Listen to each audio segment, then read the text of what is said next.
Hello everyone. Let's continue the topic of leishmaniasis. We said there are three important forms: visceral leishmaniasis, cutaneous leishmaniasis, and mucocutaneous leishmaniasis. Visceral leishmaniasis, it is caused by Leishmania donovani. Cutaneous leishmaniasis, it is caused by Leishmania tropica, and mucocutaneous leishmaniasis, it is caused by Leishmania brasiliensis.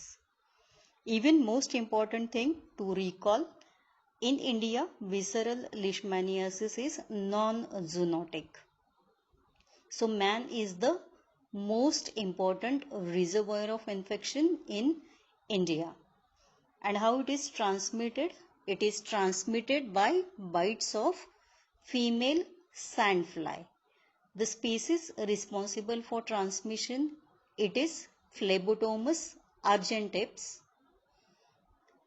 And another important species which is involved in transmission of cutaneous leishmaniasis is Phlebotomus papatassi and Phlebotomus sargenti, which is involved in transmission of mucocutaneous leishmaniasis. So overall you can say three important species are there of Phlebotomus or sandfly which are involved in transmission of leishmaniasis. Rarely it may get transmitted through blood transfusion or through contaminated syringes and needles. What is incubation period of leishmaniasis? It varies from 1 month to 4 months. This is average incubation period, but it may range from 10 days to 2 years. Clinical features of leishmaniasis. There are three important forms of leishmaniasis. It's visceral leishmaniasis, also known as Kala Azar. It's cutaneous leishmaniasis, also known as oriental sore, or it is mucocutaneous leishmaniasis. Let's try to understand the case definition of visceral leishmaniasis. A case of visceral leishmaniasis is defined as a person from an endemic area with fever of more than 2 weeks duration and with splenomegaly who is confirmed by rapid diagnostic test or biopsy. What is meaning of this? Whenever we define a case of Kala Azar, the patient must be residing in endemic area. Regarding history, there should be history of fever. The duration of fever is more than 2 weeks. And what important sign we can see? It is spleen enlargement. And for confirmation, we can use either rapid diagnostic test or we can use biopsy. So to summarize, a person resident of endemic area of visceral leishmaniasis presenting to us with fever for more than 2 weeks, which is associated with splenomegaly, and on laboratory diagnosis, if it is confirmed either by rapid diagnostic test or by biopsy, such case we can call it as case of visceral leishmaniasis. When we treat these cases of visceral leishmaniasis, what treatment outcome can occur? Regarding treatment outcome, certain terminologies are used which includes cure of the case of visceral leishmaniasis or non-responding cases or relapse cases or the cases with treatment failure or the cases with final cure. Now, let us try to understand when we are going to use these terminologies. Remember, we are discussing the conditions or the outcomes after starting treatment of cases of visceral leishmaniasis. First terminology is cure. A patient is considered clinically cured if he or she has completed full treatment and there are no signs and symptoms of Kala Azar. So what clinically cure means? The patient has completed the course of the treatment and after completion of treatment there are no signs and symptoms of visceral leishmaniasis. So such cases we can call it as cured cases. What is non-response case?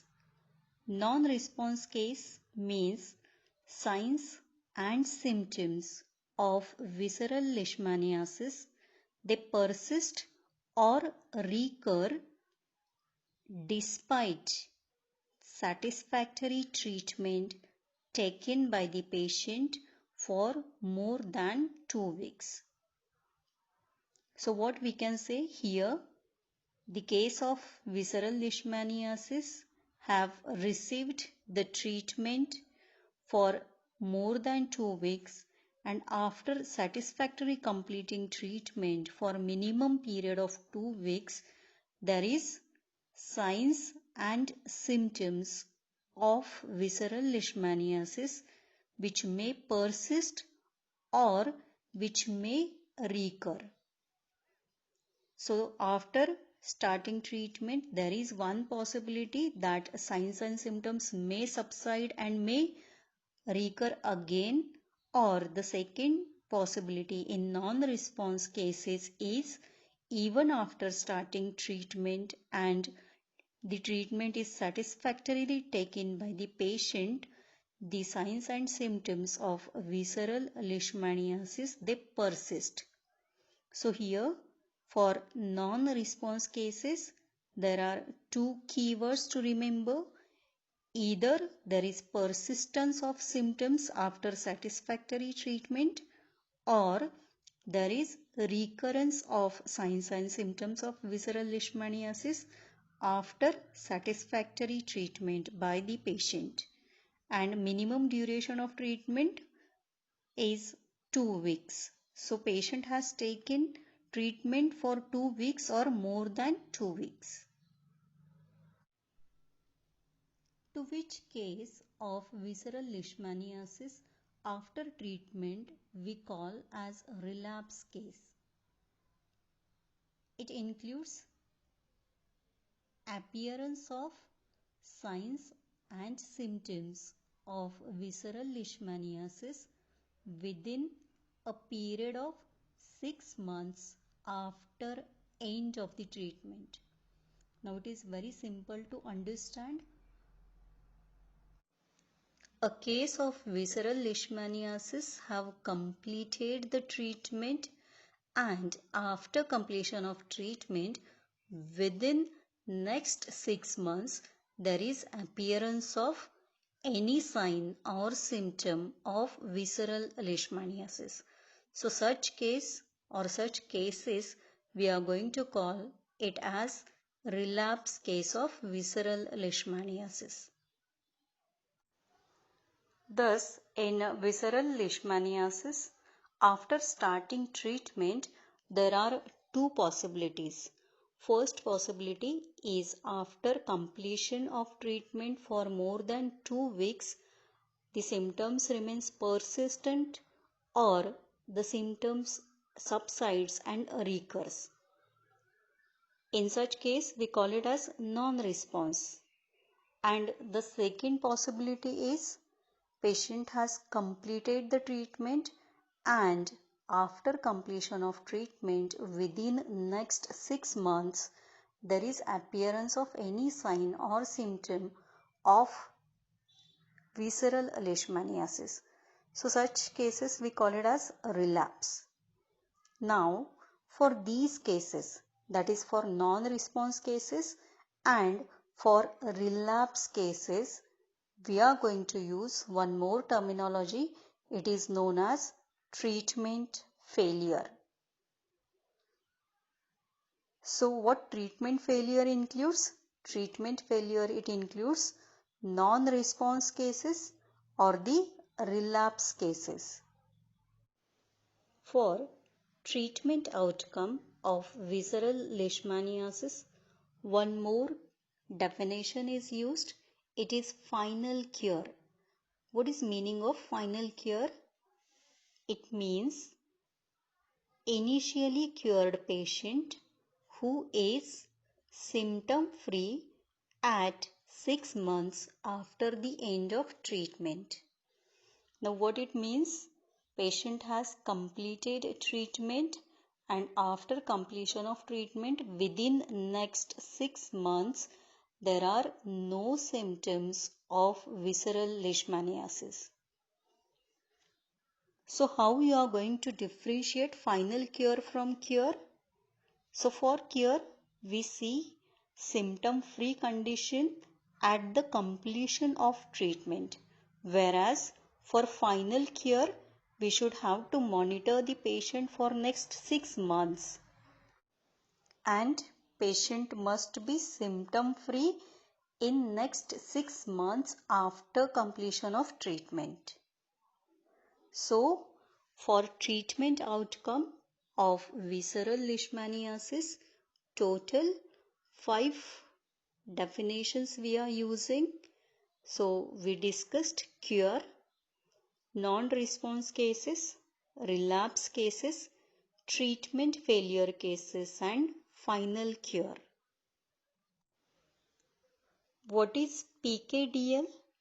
PKDL is abbreviation which stands for post-Kala-Azar dermal leishmaniasis, which is caused by Leishmania donovani, and we can commonly found PKDL in India. This condition, it appears several years after apparent cure of Kala-Azar.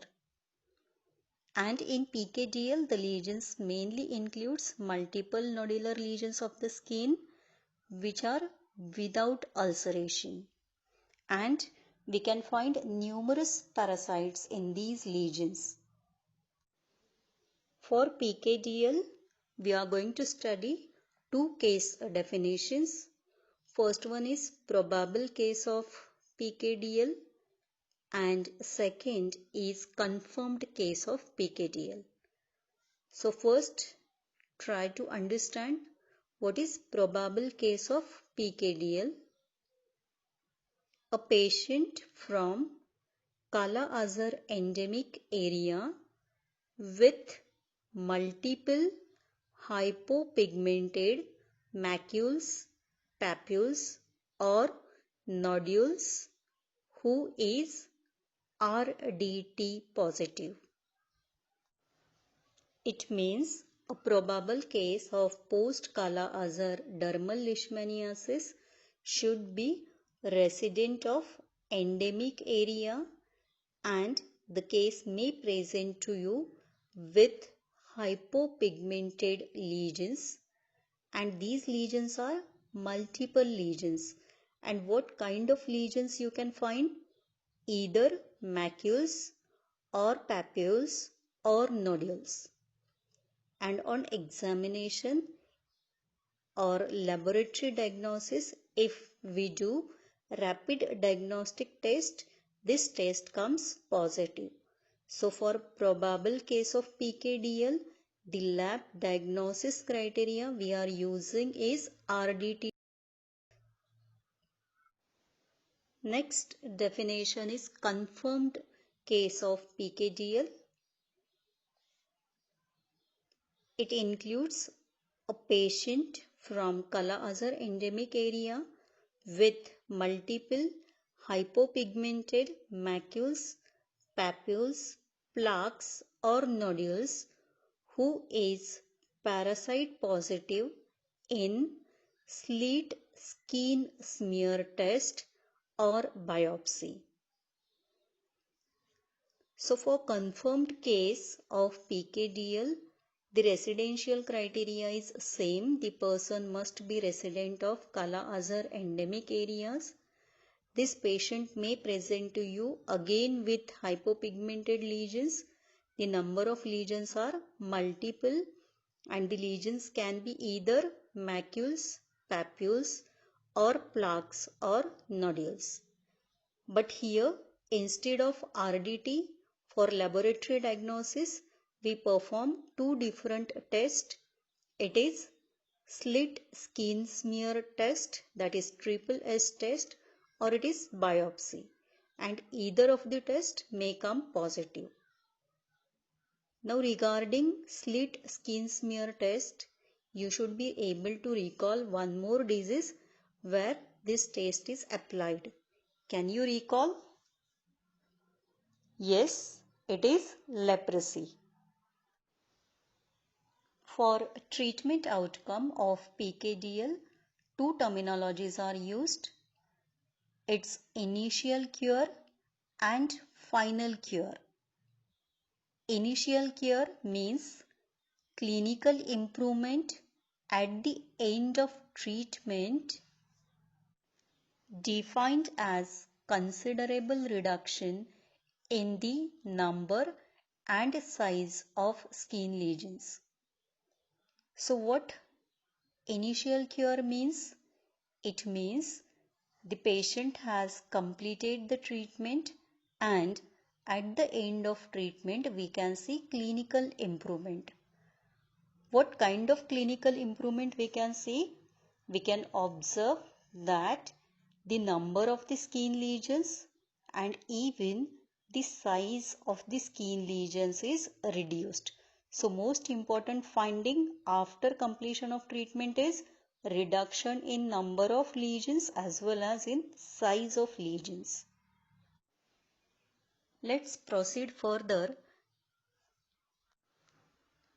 Final cure, it means clinical cure 12 months after the end of treatment. It is defined as complete resolution of macules, papules, plaques and nodules. Thus, in final cure, the patient has completed the treatment and after completion of treatment, we are supposed to keep follow-up of patient for next 1 year, and even after 1 year or after 12 months of completion of treatment, what we can find? We can find there is complete resolution of skin lesions. So there is resolution of macules, papules, plaques as well as nodules. How to differentiate between initial cure and final cure? For initial cure, we see clinical improvement at the end of the treatment. And the clinical improvement, it includes reduction in number and size of skin lesions. Whereas for final cure, what we consider, it is clinical cure 12 months after the end of treatment. And there is complete resolution of skin lesions. Let's proceed further and try to understand key indicators used in Kala-Azar or visceral leishmaniasis elimination initiative. There are total 3 indicators. First indicator is detection rate, second indication is treatment completion rate, and third indicator is coverage rate of vector control. All these 3 indicators, they are expressed in terms of percentage. First, we will try to understand detection rate. Detection rate, how it is calculated? For this, we are supposed to know the number of new cases of visceral leishmaniasis in 1 year seen either in the district or urban health center or sub-district. So these cases, new cases which are detected per year in district or UHC or sub-district, it's numerator. And for denominator, we should have to take total population in the same area. Now, as we are expressing this rate in percentage, multiplier is 100. So, do you understand? If we get two parameters, one is total population in the district, UHC or sub-district, which is our denominator, and second parameter what we require is total number of new cases of visceral leishmaniasis detected in 1 year. The geographic area what we consider is either district or urban health center or sub-district. Second indicator is treatment completion rate. For this we should know two parameters. First is total number of new cases of visceral leishmaniasis which started treatment in a given period. This is our denominator. And for numerator, out of these cases, the number of cases which received full course of first line drugs.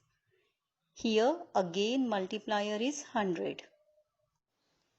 So what we see in this, out of total new cases which started treatment, how many patients they completed the full course of treatment with first line drugs. Treatment completion rate, it is expressed in percentage. The next indicator used is coverage rate of vector control. So here numerator is number of households protected and denominator is all households at risk. Multiplier is 100. So for this we see out of total households which are at risk, how many households are protected. So these are the key indicators which are used in visceral leishmaniasis elimination initiative. For monitoring clinical outcomes, certain rates are calculated. These includes final cure rate, treatment failure rate, loss to follow-up rate, and mortality. First, we will see final cure rate. It is expressed in percentage. For this, numerator includes number of patients with final cure and denominator includes total number who started treatment and multiplier is 100. So for final cure rate, out of the total number of cases who started treatment, we see how many cases or how many number of patients are with final cure. The meaning of final cure is they should be symptom free at 6 months after the end of treatment. Treatment failure rate, it is calculated by taking into consideration total number of patients who started treatment. This is our denominator, and for numerator we take total number of non-response plus relapse cases. I hope you can recall non-response plus relapse cases means treatment failure cases plus visceral leishmaniasis related deaths. They are also taken into consideration. So here our numerator is total number of non-response cases plus relapse cases plus visceral leishmaniasis related deaths, and denominator is total number of patients who started treatment, multiplier is 100. The next parameter is loss to follow-up rate. Here numerator is number of defaulters plus number of loss to follow-up and denominator is total number of patients who started treatment. Multiplier is 100. Now final clinical outcome, it can be mortality. Mortality, it is calculated by taking into consideration two things. First is total number of patients who started treatment, and out of these patients how many patients they died. So here our numerator is number of deaths due to visceral leishmaniasis and denominator is total number of patients who started treatment for visceral leishmaniasis and multiplier is 100. So to recall, we said clinical outcomes of visceral leishmaniasis, they are monitored by taking into consideration final cure rate, treatment failure rate, loss to follow-up rate and mortality rate. Let's see the most important point, that is prevention and control. For prevention of leishmaniasis, effective vaccine is not available. So our aim is on control measures, and in control measures we should have to focus on controlling the reservoir, controlling the vector sandfly, and in addition attention should be paid to personal prophylaxis. First we will see how to control reservoir. Before proceeding to see the details of how to control reservoirs, let's recall the reservoir of infection. As far as reservoir of infection of leishmaniasis is concerned, there are different animal reservoirs like dogs, jackals, foxes, rodents and even other mammals. But in India, visceral leishmaniasis is non-zoonotic, and the most important reservoir for visceral leishmaniasis in India is man. Therefore, in India, it is important to focus on the cases of visceral leishmaniasis for its control. The control measures mainly includes early detection of cases and treatment. The cases can be diagnosed by using various laboratory tests like rapid diagnostic test, or we can go for parasitological diagnosis, or we can use aldehyde test, or we can use various serological tests like ELISA, like indirect immunofluorescent antibody test, or we can do hematological test for identification, and for diagnosis of cutaneous and mucocutaneous leishmaniasis we can do Leishmanin test. These are the various tests that can be used for diagnosis of leishmaniasis. Now in control measures, these cases they are detected either by active case detection or by passive case detection, and this case detection it should be followed by appropriate treatment of these cases. Right now, in control of reservoir, we used two terminologies, active case detection and passive case detection. Let's try to understand meaning of this. Active case detection in endemic areas, it can be done by giving house-to-house visits or by conducting mass surveys. And passive case detection, it is done when the patient visits to the health center. So to summarize, for controlling leishmaniasis, it is very essential to pay attention to the cases of leishmaniasis.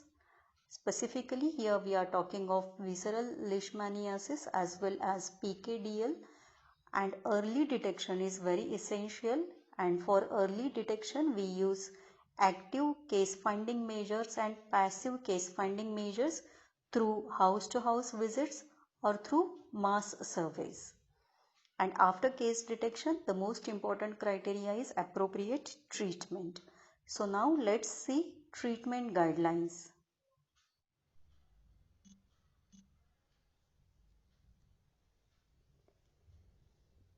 The drug policy for Kala-Azar leishmaniasis program, as per the recommendation of Expert Committee 2000, it includes use of first line drugs.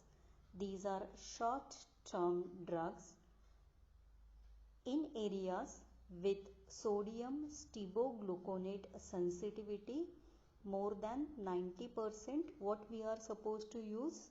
Sodium stibogluconate 20 mg per kg body weight per day. It is given intramuscularly or intravenously for 20 days. And if partial response is seen to 20 days treatment, then it is continued for 30 days. Second criteria for using short-term first-line drugs in areas with sodium stibogluconate sensitivity less than 90%. So here we use amphotericin B 1 mg per kg body weight. It is given as intravenous infusion. It can be given daily or alternately for 15 to 20 days, and then its dose can be increased in patients with incomplete response. So for the treatment, we are dividing the areas depending on sensitivity to sodium stibogluconate. So first we have seen the areas with sodium stibogluconate sensitivity more than 90%, and second we have seen the areas with SSG sensitivity, that is sodium stibogluconate sensitivity less than 90%. So in areas where we can find more than 90% sensitivity to SSG, we can continue the treatment of the patient with SSG. But for other areas, we can use amphotericin B. The second criteria is first line drugs for long term use. Here also we are dividing the areas into two. So first, in areas with high level of SSG resistance, which is more than 20%, here the drug used is miltefosine. Miltefosine, it is given 100 mg daily. It is given in 2 divided doses, and total duration of treatment is 4 weeks. Whereas in areas with SSG sensitivity above 80%, we can give SSG, that is sodium stibogluconate, intramuscularly or intravenously. Its dose is 20 mg per kg body weight per day, and total duration of treatment is 30 days. Or we can use miltefosine. Its dose is 100 mg daily, and total duration of administration of miltefosine is 4 weeks. The second line drugs which are used in the treatment, it includes amphotericin B, but amphotericin B, it is used after failure of treatment with sodium stibogluconate. So if we have started treatment with SSG and we can find patients are not responding to SSG, then we can use amphotericin B. Its dose is 1 mg per kg body weight. It is given as intravenous infusion daily or alternatively. Total duration is 15 days to 20 days. If we are giving a daily, it will be 15 days, and if we are giving on alternate day, the total duration may become 30 days. So overall we can give 15 to 20 infusions of amphotericin B. The second criteria is failure of both drugs, that is SSG and miltefosine. So in case if there is SSG and miltefosine failure, here we can use liposomal amphotericin B. For treatment of PKDL, sodium stibogluconate, it is given for longer duration, and this duration is about 120 days. Or we can give repeated courses with amphotericin B, specifically if there is treatment failure with sodium stibogluconate. So if patients they are showing failure to SSG treatment, we can give repeat courses of amphotericin B, and total 3 to 4 courses can be repeated. Or we said we can treat the PKDL cases by giving SSG for long term. These are the recommendations that are given by expert committee in 2000, and this is the treatment guideline which is given in previous edition of KPAC. Now let's see what treatment guideline is given in recent edition, or what is the treatment guideline we are implementing from the year 2017. So it mainly includes single dose of liposomal amphotericin B, which is abbreviated as LAMP. It is given in injectable form. It is given by intravenous route. It can be given to all age group people, and its dose is 10 mg per kg body weight.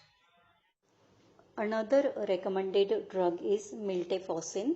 It is available in the form of capsules, and the dose of miltefosine, it differs for children and it differs for adults. In pediatric cases, its dose is 10 mg, whereas for adults its dose is 50 mg. Remember, miltefosine, it should not be given to pregnant and lactating women and those women who refuse contraception during treatment with miltefosine. The dosage guideline for administration of miltefosine above 12 years of age, it mainly includes consideration of weight of the patient. Now if the patient is above 12 years of age and weight is more than 25 kg, the morning dose which is given after meal, it includes administration of 1 capsule of miltefosine, and this capsule it is of 50 mg, and evening dose which is also given after meal, it also includes 1 capsule of 50 mg miltefosine. But if weight of patient is less than 25 kg, then in such cases we should have to give morning dose after meal 1 capsule of 50 mg miltefosine, and the drug should not be given at evening. So it includes administration of only morning dose of miltefosine. So to summarize, age above 12 years, weight, 2 criteria, less than 25 kg and more than 25 kg. For less than 25 kg, it's only morning dose after meal which includes 1 capsule of 50 mg miltefosine. And if weight is above 25 kg, we can give both morning dose as well as evening dose. Both doses should be given after meal and dose is same. Morning 1 capsule of 50 mg miltefosine and at evening 1 capsule of 50 mg miltefosine. So what we do, if age is above 12 years and weight is above 25 kg, total dose is of 100 mg miltefosine, which we divide it into two doses, one at morning and one at evening. And total duration of treatment, it includes 28 days. So thus miltefosine should be given for 4 weeks or for 28 days. What is the guideline for administration of miltefosine for children between 2 to 11 years of age? Now for this age group also we should have to consider weight of the child, and depending on the weight, daily single dose is given after meal. Its dose is 2.5 mg per kg body weight. Remember, for children between 2 to 11 years of age, only single dose we are giving in 24 hours or in one day, or simply we can call it as daily dose of miltefosine. If the weight of child is between 9 to 11 kg, we are supposed to give 20 mg dose. This miltefosine capsule for pediatric use, it is available in 10 milligrams. So total 20 milligram dose we are supposed to give. So what we will do? We will give 2 capsules after meal. If the weight of child is between 12 kg to 16 kg, dose is 30 milligram. So how many capsules we will give here? 3 capsules of miltefosine 10 milligram each. If the child between 2 to 11 years of age group weighs 17 to 20 kg, dose is 40 mg. So total 4 capsules of miltefosine 10 mg we will give. Now if weight is between 21 kg to 25 kg, the daily dose is 50 mg. So here we will give 1 capsule of miltefosine which is of 50 mg. The children with weight 26 to 31 kg, the dose is 60 mg. So here 1 capsule of miltefosine 50 mg plus 1 capsule of miltefosine 10 mg is given to such child. If child weighs between 32 kg to 39 kg, here the daily dose of miltefosine is 80 mg. So how we will do combination? Now it includes 1 capsule of miltefosine 50 mg and 3 capsules of miltefosine 10 mg each. Now if the child weighs 40 kg or above, the dose is 100 mg. Now how we will complete this 100 mg? By combining 2 capsules of miltefosine each of 50 mg. So remember, for children between 2 to 11 years age group, according to their weight, the dose may vary from 20 mg to 100 mg, and the miltefosine capsules, they are available in 10 mg and 50 mg. So accordingly, we should have to combine the capsules. The next recommendation, as per the treatment guidelines 2017 for visceral leishmaniasis, includes treatment of cases of visceral leishmaniasis with amphotericin B deoxycholate.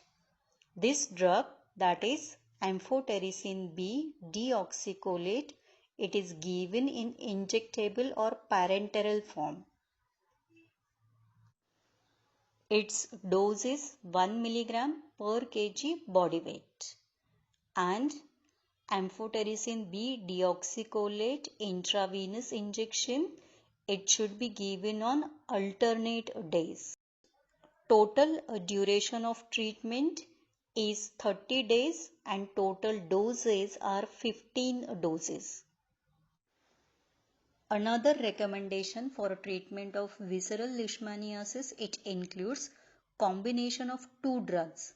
Here, one drug is paromomycin, which is given in injectable form. It is given intramuscularly, and second drug is miltefosine. So, combination of paromomycin and miltefosine, it is given for 10 days to the patient. This combination should not be given to patients with chronic kidney diseases, to pregnant and lactating women, and those women who are refusing for use of contraceptives during the treatment with miltefosine. What is the treatment guideline for HIV co-infected patients? So these are the patients with HIV infection and having visceral leishmaniasis. For such cases, we can use liposomal amphotericin B. Its dose is 40 mg per kg body weight. It can be given daily or it can be given intermittently. Total 10 doses of liposomal amphotericin B should be given to these patients. Total doses of liposomal amphotericin B to HIV co-infected patients includes 10 doses. First 5 doses are given on consecutive days, that is day 1, 2, 3, 4 and 5. And for remaining 5 doses, you should have to call back your patient on 10th day, 17th day, 24th day, 31st day and on 38th day. Thus, to summarize, for HIV co-infected patients, drug is liposomal amphotericin B, and this drug can be given either daily or can be given intermittently, and total number of doses that should be given, it includes 10 doses. Treatment of PKDL, that is post-Kala-Azar dermal leishmaniasis. The first choice of drug is miltefosine. So we can say miltefosine is choice of drug for treatment of PKDL. Its dose is 100 mg. For treatment of PKDL, miltefosine is given orally and it is given for the period of 12 weeks. Another recommended drug is amphotericin B deoxycholate. It is given in injectable form. Its dose is 1 mg per kg body weight. Amphotericin B deoxycholate, it is given over the period of 4 months. And during this period of 4 months, we are supposed to give total 60 to 80 doses of amphotericin B deoxycholate injection. Now let's see the drugs used in order of preference at all levels. First drug which is preferred in the treatment, it includes liposomal amphotericin B. Liposomal amphotericin B, this drug has high efficacy, it is safe and it is easy to use. That's why it is used as first line of treatment. This drug is given intravenously and its dose is 10 mg per kg body weight. It is given as single dose. The next in preference is combination regimen. So for combination regimen, we can use two drugs where we use miltefosine in capsule form and paromomycin is given in injectable form. The next preference is given to amphotericin B emulsion, followed by miltefosine capsule.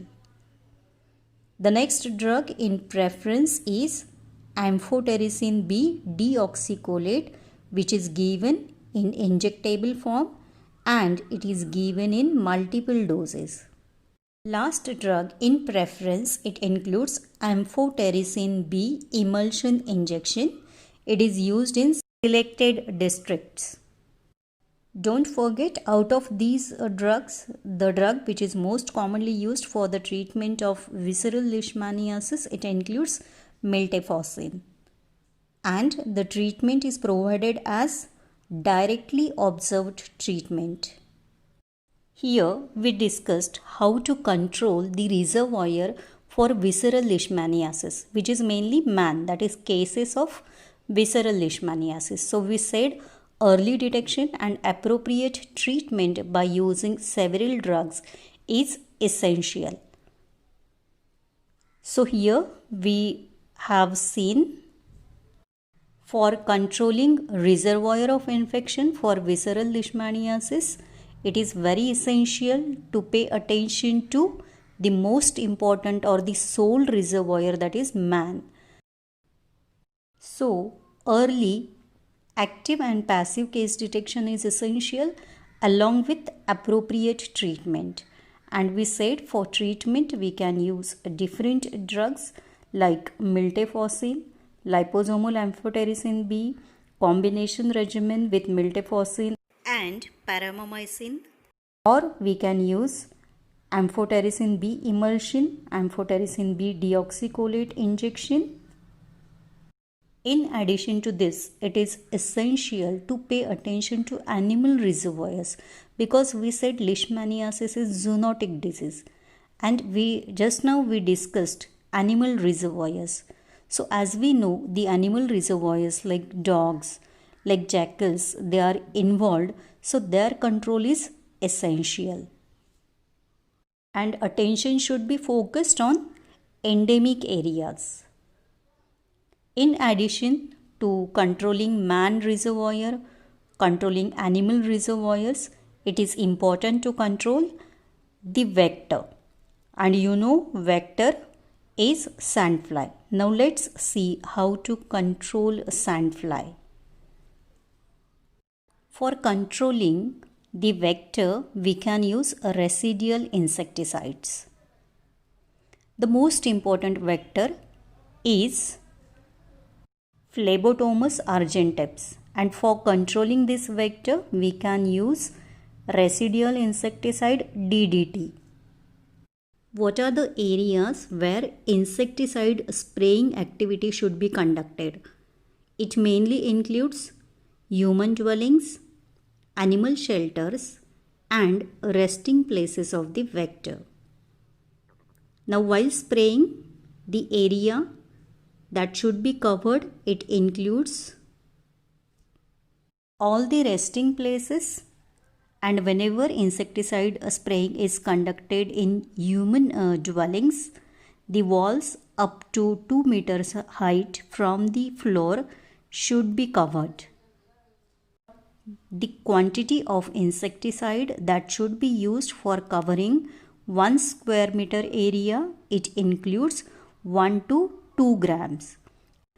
Simply we can say insecticide should be used in the dose 1 to 2 gram per square meter area. Alternative insecticide we can use is BHC. Now whenever we are doing insecticide spraying, it is very essential to assess susceptibility of this vector to the insecticides. This insecticide spraying activity, it should be repeated regularly. So regular repetition is very essential so as to reduce the density of the vector sandfly. Only spraying activity with insecticides will not help to control this vector. So it is very essential that insecticidal spraying activity should be combined with sanitation measures. And sanitation measures includes elimination of breeding places of sandflies. So what are different breeding places of sandflies? It includes cracks in the mud, or it includes rodent burrows, It includes rubbish around the houses. So these are the various sites where sandflies can breed. So elimination of these breeding places is essential. In addition, attention should be paid to improvement in general sanitation, improvement in housing, and at the same time the cattle sheds and the poultries, they should be located away from the human dwellings. The last part in control measures, it includes personal prophylaxis. So here attention is paid to personal protective measures. These measures includes use of fine mesh nets, use of insect repellents either in the form of creams or lotions or sticks. These repellents provides temporary protection. And another important thing is avoiding certain habits like sleeping on the floor or sleeping outside. Now for this personal protective measures, health education of the people is very essential. So people must be educated regarding use of personal protective measures. Before we conclude, let's see the details of the vector of leishmaniasis, sandfly. Sandflies are light brown or dark brown in color. Sandflies are small insects. They are smaller than mosquito. Length of sandfly is about 1.5 millimeter to 2.5 millimeter. Characteristic feature of sandflies is their body as well as wings are covered with hairs. Another important feature of sandfly is it has longer legs, and these legs are longer as compared to the size of the body. Regarding feeding habit of sandfly, only female sandfly requires blood meal, whereas male sandfly, it feeds on vegetable juices. In India, we can find 30 species of sandflies. Important species of sandflies which we can find in India, it includes Phlebotomus argentips, Phlebotomus papataci, Phlebotomus sargenti, and Sargentomyia punjabensis. What are general characters of sandfly? The body of a sandfly is divided into three parts: head, thorax, and abdomen. Head of sandfly shows presence of the structures like palpi, pair of antennae. Antennae are long, slender, and hairy. Head also shows presence of a proboscis. Thorax of sandfly shows presence of three pairs of legs. Legs of sandfly are long and slender. Sandfly also possess a pair of wings. Wings of sandfly are lanceolate in shape. They are upright and wings are densely covered with hairs. The characteristic feature of the genus Phlebotomus is in the middle of the wing there is first branching of the second longitudinal vein. Abdomen is covered with hairs and it has 10 segments. In females, tip of abdomen is rounded, and in males there are claspers. Claspers are attached to the last abdominal segment. In this image, you can see different body parts of a sandfly, and you can note body as well as wings are covered with hairs. Life history of sandfly. There are 4 stages in the life history of sandfly. These 4 stages includes egg stage, larva stage, pupa stage and adult stage. Egg stage. Eggs of sandfly are comparatively large and they have torpedo shape, that is tube-like shape. On outer side of eggs, longitudinal wavy lines are present. You can see this in the image. Within 7 days, eggs hatch into larvae. Second stage in the life history of a sandfly is larva. Larva is covered with hairs and it has 3 parts of the body, that is head, thorax and abdomen. Larvae do not take blood meal, but it feed on decaying organic matter. Larval stage remains for about 2 weeks and in 2 weeks larva develops into pupa. Third stage is pupa and pupal stage remain for about period of 1 week. In 1 week, pupa develops into adult form. What is average lifespan of sandfly? It is only 2 weeks.